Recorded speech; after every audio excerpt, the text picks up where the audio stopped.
వ్యాపించేటువంటి స్తంభం సాధ్యమైనంత వరకు యజ్ఞయాగాది క్రతువులలో ఉపయోగించడానికి యోగ్యమైనటువంటి స్తంభములు ఏముంటాయో అటువంటి స్తంభాన్ని నాటి దానికి ఆకాశ దీపాన్ని ఎక్కిస్తారు.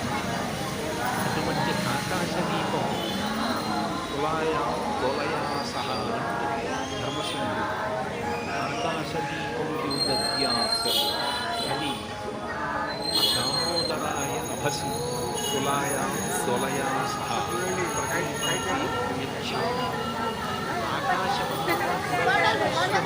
అంతటా వ్యాపించినటువంటి వాడు విష్ణువు. ఎందుకనడద్దు లేదని సందేహము వలన చక్రి సర్వోపగతుండు ఎందెందు వెదగి చూచిన అందందే తనడు దానవాగ్రని కంటే. ఆయన ఇందులో ఉన్నాడు అందులో లేడు అని ఉండదు. అంతర్బహిష్ట సర్వవ్యాప్య నారాయణ